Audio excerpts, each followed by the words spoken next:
नमस्कार, स्वागत है आपका न्यूज बाइस्कोप में। मैं हूं आसिया। केंद्र सरकार ने 10 लाख नौकरियों की बात की है, जिसके बाद युवाओं में थोड़ी खुशी है, लेकिन इस बीच अग्निपथ स्कीम को लेकर नाराजगी भी है। बिहार में लगातार युवा बेरोजगारी को लेकर सड़क पर उतरते रहे हैं, रोजगार की मांग को लेकर सड़क पर उतरते रहे हैं और विश्वविद्यालयों के भी जो रवैये हैं उसे लेकर भी नाराजगी छात्रों में देखी जाती रही है। आज एक बार फिर से दरभंगा और मुजफ्फरपुर में जो सेशन लेट होता है उसे लेकर छात्रों ने हंगामा किया। काफी बवाल भी इसे लेकर हुआ, क्योंकि नौकरी की तैयारी सभी कर रहे हैं। इस बीच जो सेना अभ्यर्थी के छात्र हैं, सेना में भर्ती के अभ्यर्थी, वो नाराज दिखे। कई जगहों पर उतरकर उन्होंने प्रदर्शन किया है, कई जगहों पर सड़क जाम की स्थिति है। आखिर इस स्कीम का विरोध क्यों कर रहे हैं? सेना में भर्ती होने के लिए जो अभ्यर्थी तैयारी कर रहे हैं, क्यों इसका विरोध है युवाओं में? क्यों यूनिवर्सिटीज युवाओं का सही समय पर एग्जाम नहीं लेती, सेशन लेट होता है, जिससे उन्हें अपना करियर बनाने में दिक्कतें होती हैं? कई ऐसे सवाल हैं, क्योंकि ये सवाल युवाओं से जुड़े हैं, बेरोजगार युवकों से जुड़े हुए हैं, इसलिए इन सवालों पर चर्चा होना भी बेहद जरूरी है। और सरकार को, या यूं कहें सरकारों को, इन तमाम सवालों पर जवाब देने के लिए भी तैयार रहना चाहिए, क्योंकि यही युवा आपके देश का निर्माण करने वाले हैं, आपके राज्य का निर्माण करने वाले हैं। हमारे साथ छात्र नेता दिलीप जुड़े हुए हैं, सीधे दिलीप का रुख करते हैं। दिलीप, आखिर क्या वजह है कि नौकरियों की घोषणा की जाती है लेकिन उसके बाद भी बवाल होता है? दरभंगा मुजफ्फरपुर में अलग बवाल, कई जगहों से तस्वीरें आई जब सेना भर्ती के जो अभ्यर्थी हैं वो बवाल करते हुए नजर आए, सेशन लेट होने कर लेकर छात्र बवाल करते हुए नजर आए। आखिर देश में, राज्यों में युवाओं की अनदेखी क्यों हो रही है? क्यों ये बवाल हो रहा है? देखिए, सबसे बड़ी बात यह है कि सरकार, जो वर्तमान सरकार है, मौजूदा सरकार है, चाहे वो बिहार सरकार हो या केंद्र की सरकार हो, वो युवाओं को सिर्फ गुमराह करना जानती है। और युवा शब्द जो है सिर्फ और सिर्फ चुनावी जुमला साबित होता है अब, कि जब चुनाव आए तो युवा शब्द का इस्तेमाल कर दो और युवाओं के लिए लंबी लंबी बातें कर दो। चुनाव खत्म तो सब कुछ खत्म। आप बताइए कि मोदी जी ने 2014 में वादा किया था कि हर साल 2 करोड़ युवाओं को सरकारी नौकरी देंगे, रोजगार देंगे। कहा गया वो चीज? 2020 विधानसभा, बिहार विधानसभा चुनाव में बीजेपी ने ये घोषणा किया था चुनावी घोषणा पत्र में कि 19 लाख रोजगार देंगे बिहार में। 1 लाख रोजगार भी नहीं दिया गया। और अब नया एक सिगुफा छोड़ा गया है मोदी जी के द्वारा, नरेंद्र मोदी जी के द्वारा। अगले साल 2023 में 11 राज्यों में विधानसभा चुनाव है और उसके बाद 2024 में मार्च, अप्रैल, मई तक लोकसभा चुनाव है। तो 1.5 साल में मोदी जी कह रहे हैं कि 10 लाख युवाओं को नौकरी देंगे। नौकरी देने की बात कर रहे हैं। देखिए, यहाँ पे रोजगार की बात नहीं कर रहे हैं, इस बार नौकरी की बात कर रहे हैं। तो जो सरकार आज तक नौकरी छीनती आई है 3 साल से, न आर्मी की कोई वैकेंसी आई, न एयरफोर्स की कोई वैकेंसी आई, न रेलवे की कोई वैकेंसी आई। और जो वैकेंसी 3 साल पहले आई थी, 4 साल पहले आई थी, वो वैकेंसी भी रेलवे की हो, आर्मी की हो, एयरफोर्स की हो, पूरी नहीं हुई अभी तक। तो फिर अभी जो वर्तमान में सरकार घोषणा कर रही है कि 10 लाख देंगे, तो सबको पता चल गया कि ये झूठा वादा है, सिर्फ युवाओं को गुमराह करने के लिए किया गया। और सबसे ज्यादा विरोध हो रहा है जो सेना में ये कहा गया कि 4 साल के कॉन्ट्रैक्ट पे हम बहाली करेंगे। तो इसका विरोध इसलिए हो रहा है कि सेना तक को भी आपने नहीं छोड़ा। हर चीज की नीलामी सरकार कर रही है, हर चीज को बेच रही है, सड़क को बेच दिया, एयरपोर्ट को बेच दिया। दिलीप जी, ये अग्निपथ स्कीम से सिर्फ आपत्ति इस बात को लेकर है कि 4 साल के लिए ही बहाली क्यों? उसके बाद क्या करेंगे युवा? तो सरकार ने कहा है कि उन्हें लोन दिया जाएगा, रोजगार के लिए सब्सिडी दिया जाएगा, इसी में से 25% युवाओं को फिर बहाली भी होगी सेना में। ये तमाम जो स्कीम्स हैं, ये जो तमाम सरकार ने बताए हैं, वायदे जो किए हैं, क्या इस पर अभ्यर्थियों को भरोसा नहीं है? क्या इसमें उन्हें खामियां नजर आ रही हैं? देखिए, सारा वादा जो है ये सिर्फ और सिर्फ गुमराह करने के लिए है। अब कहा जा रहा है जो चीज भी, वो चीज कुछ नहीं होने जा रहा है। ये 4 साल के बाद सबको लात मार के नौकरी से भगा देंगे।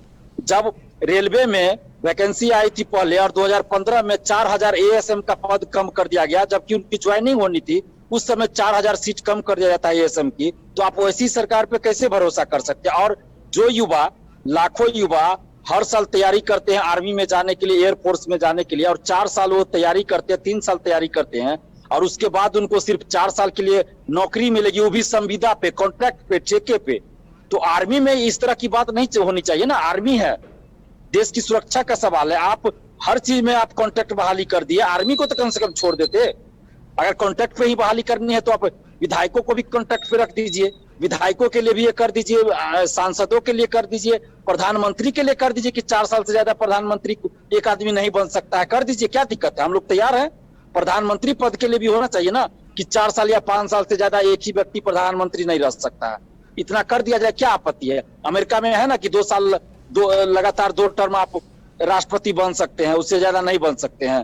तो अब इंडिया में भी कर दीजिए मोदी जी कि 2 बार से ज्यादा कोई प्रधानमंत्री नहीं बनेगा, या 5 साल से ज्यादा कोई भी व्यक्ति प्रधानमंत्री नहीं बन सकता। तो अपने लिए आप जब तक जिंदा रहे तब तक प्रधानमंत्री बन सकते हैं, और बाकी जो युवा है उसके लिए आप 4 साल का झांसा दे के उसके बाद बेरोजगार बना दीजिए उस सबको। आप बताइए, हर नौकरी के लिए, हर जो जॉब होता है उसकी तैयारी के लिए अलग नेचर होता है हर जॉब का, और उसकी तैयारी अलग तरीके से होती है। आप जो व्यक्ति एयरफोर्स की तैयारी करते हैं वो बैंक की तैयारी नहीं कर सकते, जो एयरफोर्स की तैयारी करते हैं वो बैंक की तैयारी नहीं कर सकते, जो बैंकिंग की तैयारी करते हैं वो एयरफोर्स की नहीं कर सकते, जो यूपीएससी की तैयारी करते हैं वो बैंकिंग की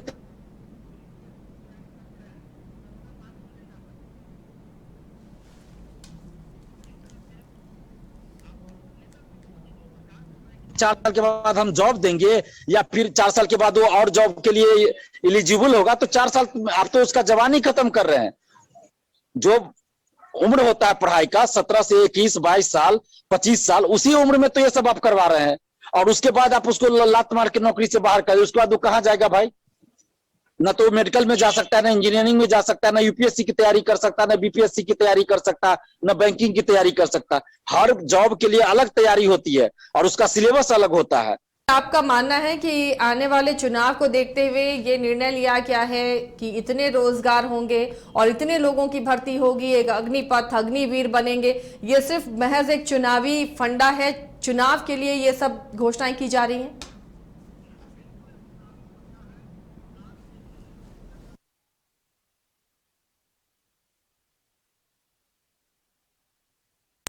न कोई इसमें सत्यता है, सिर्फ और सिर्फ ये चुनावी जुमला। अगर ये चुनावी जुमला नहीं है तो मुझे बता दीजिए ना कि 2020 में जो विधानसभा बिहार में चुनाव हुआ था उसमें कहा गया था 19 लाख रोजगार देंगे।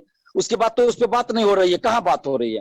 और जो सरकार, मैंने पहले ही कहा दिया कि 3 साल से रेलवे, आर्मी, एयरफोर्स की वैकेंसी ही नहीं आई है, तो उस सरकार पे आप कैसे भरोसा कीजिएगा।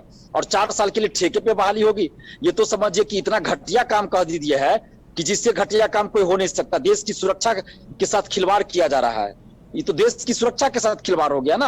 अगर इतना ही अच्छा स्कीम है तो फिर ये जो अग्निवीर अग्निवीर कह रहे हैं तो बयानवीर मत बनिए मोदी जी, और मोदी जी के मंत्री जी बयानवीर मत बनिए। अगर बनना ही है तो प्रधानमंत्री पद के लिए कर दीजिए ना कि 5 साल से ज्यादा कोई भी व्यक्ति प्रधानमंत्री नहीं बन सकता है।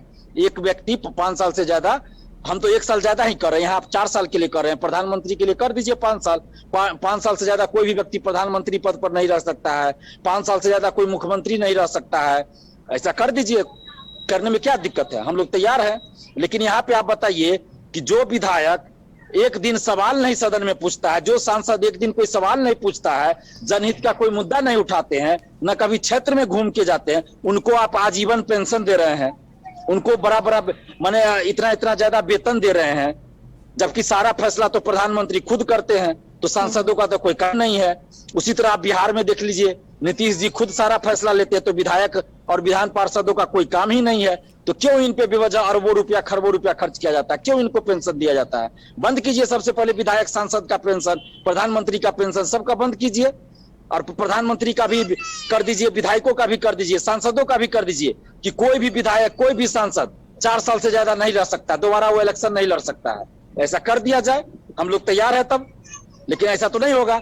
और इसमें बताइए, आर्मी में, एयरफोर्स में कितने मंत्री, कितने नेता के बेटा बेटी जाते हैं, सो बताइए। सभी जाते हैं गरीब घर के बच्चे जाते हैं, और इसलिए ये लोग इस तरह की हरकत कर रहे हैं। इन लोग का जो बच्चा है, चाहे वो मंत्री हो, विधायक हो, सांसद हो, तो इन लोग का बेटा बेटी तो विदेश में पढ़ता है, कोई मेडिकल करता है, कोई इंजीनियरिंग करता है, कोई और कोर्स करता है विदेश में जाकर, तो इनको देश से तो कुछ मतलब है नहीं। अभी शिवराज सिंह चौहान जो मध्य प्रदेश के मुख्यमंत्री है, पता चला ना कि उनका बेटा कहां से क्या करके आया है, पढ़ के क्या डिग्री लेके आया है, तो उनको देश के शिक्षा व्यवस्था से क्या मतलब है। तो लागू कर दिया जाए सबसे पहले कि जो जितने भी नेता हैं, मंत्री, विधायक, सांसद, प्रधानमंत्री, मुख्यमंत्री, राज्यपाल, सबका जो है परिवार का आदमी, बेटा बेटी पहले आर्मी में 4 साल के लिए बहाल हो। कर दीजिए, हम लोग तैयार हैं। लेकिन वैसा दिलीप, तो ये आक्रोश उन युवाओं का है, उन छात्रों का है जो लगातार नौकरियों के लिए मेहनत करते हैं और बाद में सरकार के इस तरह के फैसलों से वो हताश और निराश होते हैं। एक और सवाल दिलीप, बिहार की कई यूनिवर्सिटीज ऐसी हैं जो सेशन लेट कराती हैं, इसे लेकर भी छात्र काफी नाराज हैं क्योंकि कई कॉम्पिटिटिव एग्जाम्स इसकी वजह से उसमें वो पिछड़ जाते हैं। दरभंगा और मुजफ्फरपुर में भी इसे लेकर काफी हंगामा किया छात्रों ने। देखिए, ये 3 साल का ग्रेजुएशन का कोर्स 3 साल में पूरा होना चाहिए और कोई भी आदमी ऐसा नहीं कह सकता कि ये गलत डिमांड है। और इस चीज को लेकर हम लोग 2 मार्च 2022 से नालंदा से ही हस्ताक्षर अभियान चला रहे थे, शिक्षा सुधार एवं रोजगार अभियान के तहत। मगध यूनिवर्सिटी में सेशन सुधार के लिए हमने 12 अप्रैल, 27 अप्रैल और 24 मई को आंदोलन पटना में किया। उसके बाद एक टीवी कार्यक्रम था पटना में, उसमें हमने शिक्षा मंत्री से सवाल किया। उसके बाद शिक्षा मंत्री अब मीटिंग बुला रहे हैं बिहार के सभी जितने भी विश्वविद्यालय हैं उनके वीसी का, और उन्होंने कहा था कि हम इस पर प्रयास करेंगे। और हर यूनिवर्सिटी में छात्र अब धीरे धीरे आंदोलन कर रहे हैं। पाटलिपुत्रा यूनिवर्सिटी में, मगध यूनिवर्सिटी में, आज मिथिला यूनिवर्सिटी में आंदोलन हुआ जिसमें मैं भी शामिल था। तो ये कोई गलत मांग तो है नहीं। 3 साल का कोर्स अगर 4 साल 5 साल में भी पूरा नहीं हो रहा है तो ये तो बड़े दुख की बात है। लेकिन दिलीप जी, आंदोलन भी तो नया नहीं है, लगातार आप लोग आंदोलन करते हैं, क्या सुनती है सरकार, अमल होता है उस पर? पड़ता है। जैसे देखिए, पहले क्या था, सभी लोग चुप्पी साधे हुए थे, लेकिन हम लोग जब पटना में आंदोलन किए तब जाके मगध यूनिवर्सिटी ने अपना ये कैलेंडर जारी किया, वीर कुंवर सिंह यूनिवर्सिटी ने कुछ जारी किया नोटिस की कब कब फॉर्म भराया जाएगा। यानी बिहार के सभी यूनिवर्सिटी उसके बाद हरकत में आए हैं और कुछ नोटिस दिए हैं। तो अगर उस नोटिस पे पालन नहीं किया जाता है, उसका पालन नहीं होगा, तो फिर हम लोग आंदोलन करेंगे। हम लोग अभी चुप नहीं रहेंगे जब तक कि पूरे बिहार में सभी यूनिवर्सिटी का सेशन नहीं सुधर जाएगा, हम लोग शांत नहीं बैठेंगे। चलिए दिलीप, बहुत बहुत शुक्रिया इस तमाम बातचीत के लिए और युवाओं का, बेरोजगारों का वो तमाम चीजें रखने के लिए इस प्लेटफॉर्म पर कि क्या दिक्कतें हैं, आखिर विरोध क्यों हो रहा है अग्निपथ का, क्यों अग्निवीर नहीं बनना चाह रहे हैं युवक जो सेना में भर्ती के लिए लगातार जी तोड़ मेहनत कर रहे हैं। इधर सेशन लेट होने को लेकर आखिर क्यों नाराजगी है युवाओं की और लगातार यूनिवर्सिटीज अथॉरिटी से ये मांग की जाती रही है कि सेशन को टाइम से ही खत्म किया जाए ताकि वो अपने भविष्य के लिए मेहनत कर सके, रोजगार के लिए मेहनत कर सके। फिलहाल लगातार इस तरह के मुद्दों को बाइस्कोप उठाता रहेगा और इस पर चर्चा होती रहेगी ताकि सरकार की भी नींद खुले और युवाओं को, बेरोजगारों को उनका हक मिले। इतना ही, लेकिन खबरों के लिए देखते रहिए न्यूज़ बाइस्कोप।